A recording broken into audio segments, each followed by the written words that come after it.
Yo tout le monde, c'est Mousse et aujourd'hui on va parler de Kaiju numéro 8. L'histoire va se dérouler dans un Japon moderne où de mystérieux et gigantesques monstres apparaissent, un petit peu à la Pacific Rim. Ces monstres-là sont appelés les Kaiju.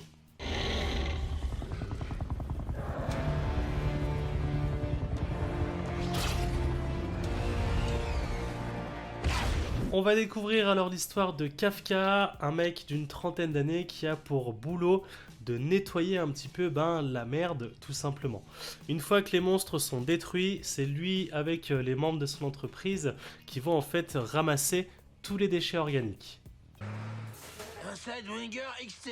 Eh ouais, cette beauté vient perdre son pucelage au largage. C'est vraiment dégoûtant, mec. Je vais jeter un coup d'œil rapide à l'arrière et toi et ta petite cochonne, vous pourrez passer. Sauf qu'un beau jour, ce bon vieux Kafka, il va avaler une petite bestiole inconnue qui va lui permettre de se transformer en kaiju. Alors un kaiju pas énorme mais de taille humaine, par contre avec une force mais monstrueuse. Kafka, son rêve, on n'en a pas parlé, il avait pour but de rentrer dans les forces de défense japonaises, donc grosso modo de lutter contre les kaiju.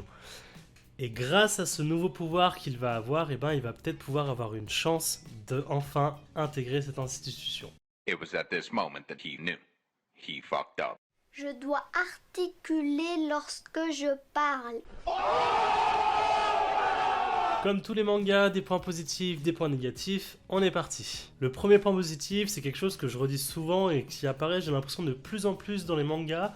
Les premières pages sont en couleur, donc c'est vraiment génial, on se rend directement un petit peu compte de l'aperçu et de l'aspect en fait imaginatif qu'on doit aborder pendant le manga. On a notre imagination. Le deuxième point positif, le dessin quant à lui est très bien exécuté, il y a du détail, c'est vraiment très bien fait. Enfin, dernier point, pareil, qui m'est vraiment très cher, on accroche directement au personnage, c'est vraiment quelque chose qui me tient à cœur et qui me pousse justement à lire la suite dans un manga. Les points négatifs, il y en a, mais j'en ai relevé un qui est quand même assez gros je trouve et qui prend le pas sur les autres. Je trouve qu'il y a quand même énormément de scènes qui rappellent en fait d'autres mangas. Je m'explique, la transformation en kaiju, donc moi ça me fait énormément penser à la transformation en titan de Eren, donc dans SNK. L'examen d'entrée qui me fait énormément penser à celui de My Hero Academia.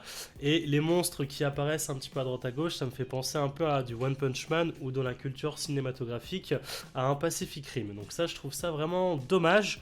J'attends de voir la suite, mais si c'est trop répétitif, je pense que c'est ça qui va me faire décrocher du manga.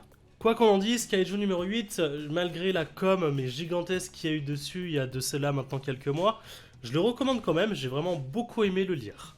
Je vous dis à très bientôt pour une nouvelle vidéo. Ciao!